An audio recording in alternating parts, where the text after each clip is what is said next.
Above all, it will have to take the control of industry and of all branches of production out of the hands of mutually competing individuals, and instead institute a system in which all these branches of production are operated by society as a whole. That is, for the common count, according to a common plan, and with the participation of all members of society. It will, in other words, abolish competition and replace it with association. Moreover, since the management of industry by individuals necessarily implies private property, and since competition is in reality merely the manner and form in which the control of industry by private property owners express itself, it follows that private property cannot be separated from competition and the individual management of industry. Private property must therefore be abolished. In its place must come the common utilization of all instruments of production and the distribution of all products according to a common agreement. In a word, what is called the communal ownership of goods. In fact, the abolition of private property is doubtless the shortest and most significant way to characterize the revolution in the whole social order which has been made necessary by the development of industry, and for this reason it is rarely advanced by communists as their main demand. Now we reach essentially halfway through this work. Now we are getting more and more concrete details about communism and the Communist Project. And this section starts it off nicely. It links back to the previous sections where Engels described about the ills of the capitalist social order, as such the old social order, and now describes what the new social order will be striving to abolish, or dialectically negatively supersede, in the medium of revolution and its terror. Our first priority of concern, that being the control over industry and how social society will try to transform it, and all the dialectically positive and dialectically negative supersessions that are required. Yet, what Engels is building up here, a definition mind you, can be summarized in one word: cooperation. This movement, called to us the revolution, acts as a medium that will allow us to abolish the bourgeois competitive economy and bring us the unity of all industries and factories to the mutual benefit of the pros. Yet, we will have to realize and actualize the thought that to secure our revolutionary gains, we must go beyond how the economy was previously handled and further unify upon the production scale. For we can produce all we want, and for what we desire, as such. But that still maintains the original forms even after killing the capitalists. We need a new economic mode of production and bring the terror to the persistingly stubborn old elements that corrodes this very new social order we have just established. For if one can allow me to speak beyond the base and bring Lacan and Hegel back to the table once more, the superstructure equally matters in this whole movement of the new social order.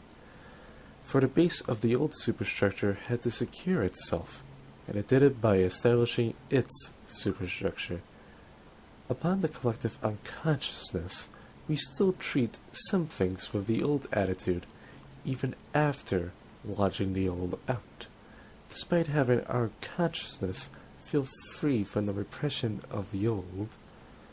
For the things we feel new in the unconsciousness was due to some part contingencies that annihilated and transformed our perception and signification of a thing to then reveal its truest image, despite the false image being persistent and propagandized as being the true image. and other parts due to the weakness of the old to maintain a false image, then naturally the true image will step in its place, and the old will not notice till it has been too late, and the revolution has begun. Now what say of the things we still feel old in the unconsciousness? For some of those things we have been upkeeping is large parts that we have yet to realize the trauma of upkeeping them as such. Naturally, contingent chain of events will lead us to abandon such, but to recognize it as such and to make the shift will be another question for another time. Yet, for the rest, it is the mind-numbing propaganda that plays in the favor of the old and makes the new seem terrifying, that words cannot describe such. But clearly, they have symbolized them as such, thus making only appearances of the supposed trauma of the new. In this respect, we do have a degree of control over such, and we can make actions to combat this reactionary trend, and exercise it out of our communities as it has been exercised into our communities to begin with. And this project to exercise the reactionaries out is called the terror, for it shall make no excuses nor blame anyone when our time has come. For the ills must be purged away if a patient is to fully recover, so must the reactionary ought to be dealt with. Moreover, the terror is part of the double movement for the new social order. For the superstructure and the base do their best to guarantee the new social order, of which they were born in the age of conflict and strife. Yet, the base superstructure only acts as a main component of the dialectic, that is, the march of history. The new economy must guarantee the new social order's existence and its essence composed of new significations, or signifiers, of all objects and subjects. Meanwhile, the terror, along with other movements, must scrub away old signifiers of all objects and subjects that has the potentiality to reverse the new social order and destroy the revolutionary medium that allows society to move beyond capitalism and private property as such. So, now let us shift our focus to the new economy that I have just mentioned. In all earnest, this equally is a hard task to achieve, maintain, and fight for, likened to the terror aforementioned. For it required the blood, sweat, and tears of all revolutionary members to overturn the old economy while putting energy into building the new one, to progress society forward as such. And an instance where both Hegel and Marx can agree is what will happen to property after it's superseded from its private form. That is, that it will have to become common property. For when this happens, it guarantees the death of bourgeois competition and allows cooperation to dominate the economy and to bring together the masses and industries to one unity that shall be self-reflexive and beneficial for the collective greed of all united individual greeds.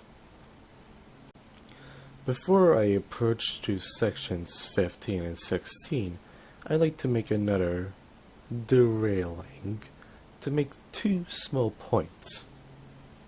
The first embarks on where Hegel makes explicit of Marx's implicitness, and equally that of Engels' implicitness in this section. That explicitness is that Hegel calls this type of property common property, or really a non-property, for it will be in possession of many peoples who can access it at any times for any reasons as long as it doesn't harm the existence of the property. For the implication of property has been that it is either leased to or owned by one head for their benefit alone. But once it starts to actualize itself to common hands of all peoples, do we then see that all individuals that operates it thus own it together, yet no individual alone having the say that they alone own it in its totality.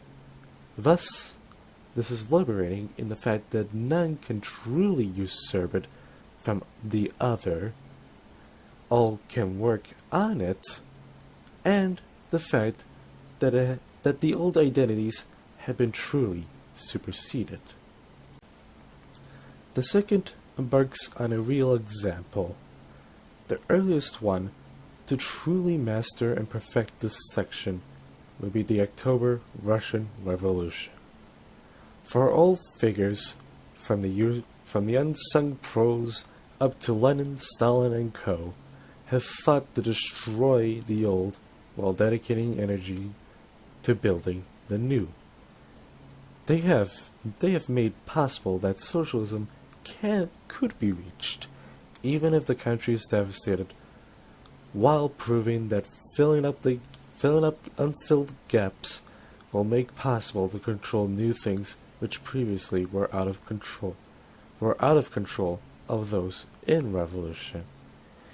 Even with all the guns in the world pointed towards their head, the devastation of civil war, and dealing with unforeseen consequences as they came by, they managed to pull it off, and be the leading light to all future communist endeavors, while proving the need to update theory as the times move along.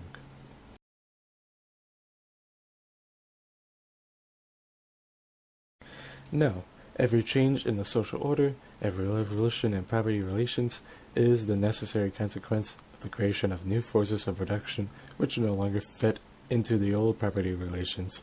Private property has not always existed.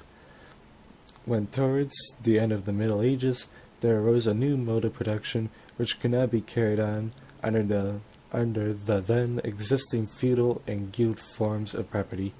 This manufacture, which had outgrown the old property relations, created a new property form, private property, and for manufacture in the earliest stage of development of big industry, private property was the only possible property form.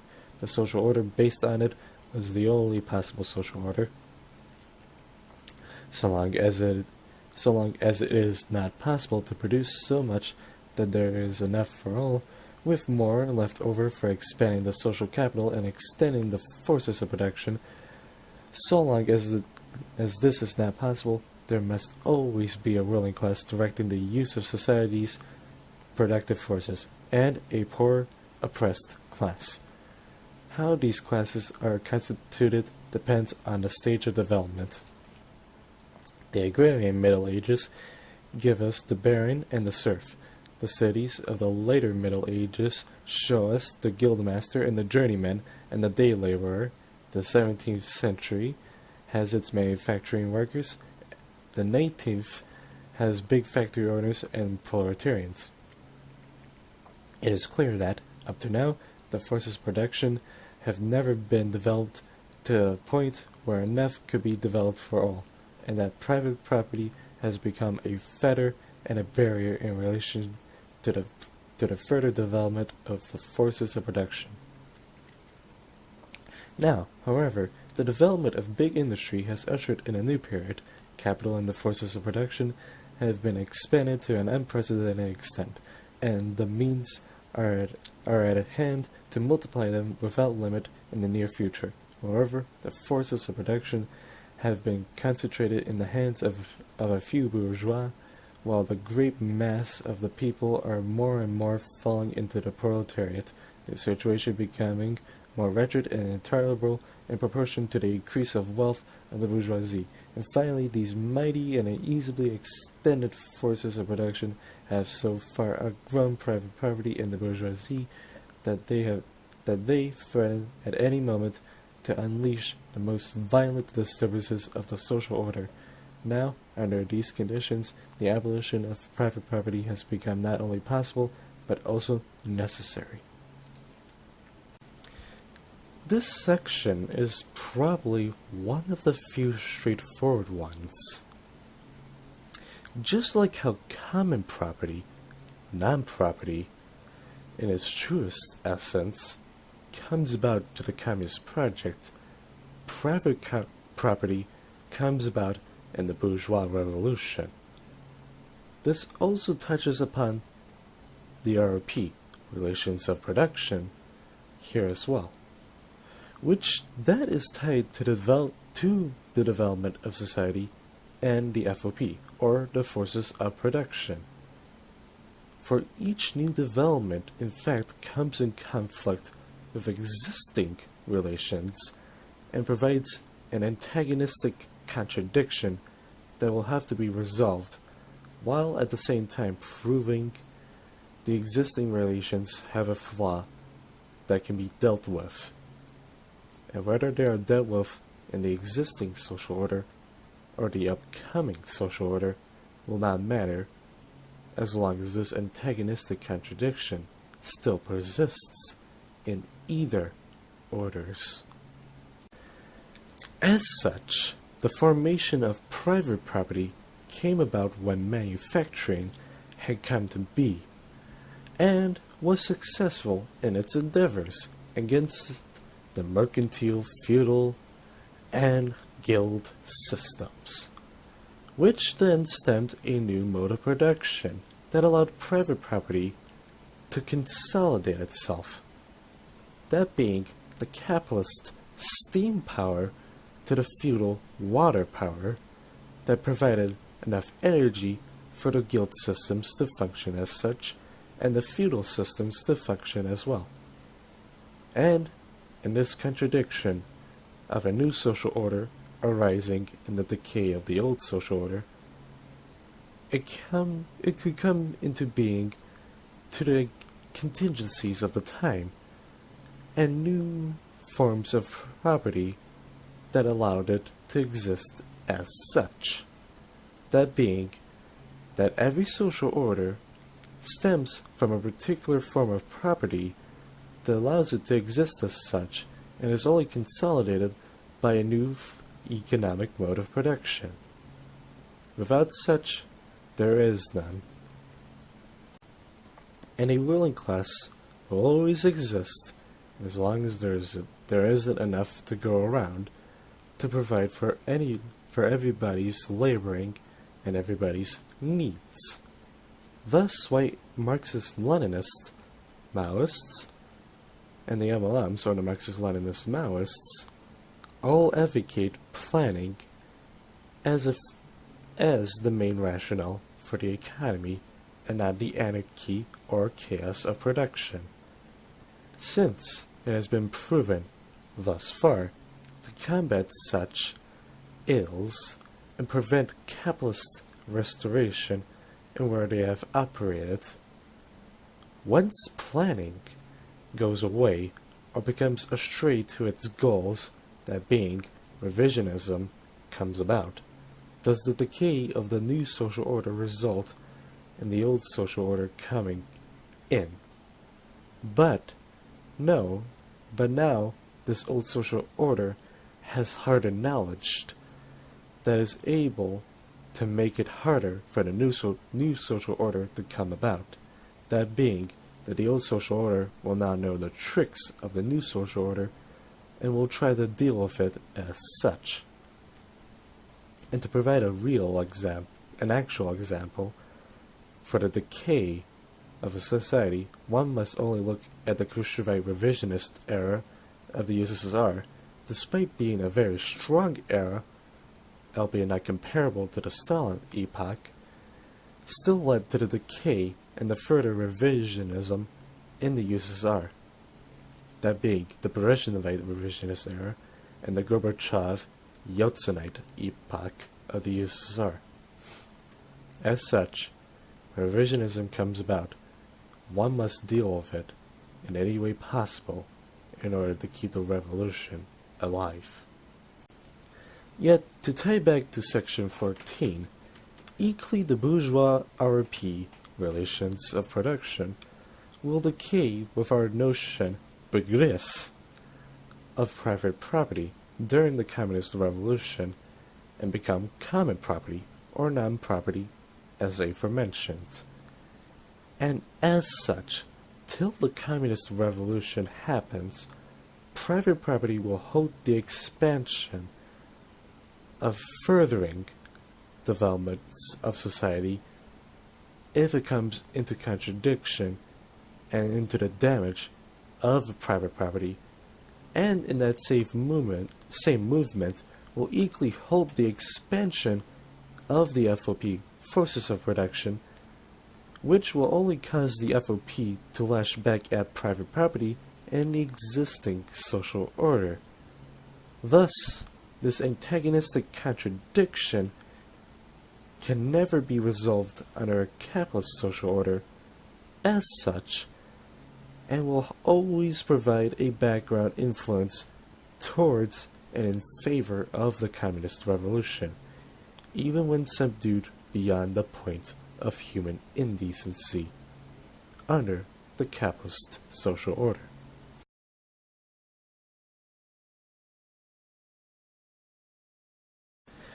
It would be desirable if this could happen, and the communists would certainly be the last to oppose it. Communists know only too well that all conspiracies are not only useless, but even harmful. They know all too well that revolutions are not made intentionally and arbitrarily, but that everywhere and always they've been the necessary consequence of conditions which were wholly independent of the will and direction of the individual parties and entire classes. But they also see that the development of the proletariat in nearly all civilized countries has been violently suppressed, and that in this way the opponents of communism have been working towards a revolution with all their strength. If the oppressed proletariat is finally driven to revolution, then we communists will defend the interests of the proletarians with deeds as we now defend them with words. Upon the acknowledgement of section 14's and 15's conclusion, this question should seem to have an obvious answer when approaching a Marxist. Yet, let's mull over the question for just a bit. For this question, albeit the answer having an outstanding no, lays prey to a desire, that being the yearning of peace where there is none, while not being disillusioned to pacifist methods to require what is desired. For this desire to have private property abolished, while done peacefully, would soon be crushed and be dialectically positively superseded to more violent means, as one's fantasy screen surrounding peace is shattered and unrecoverable.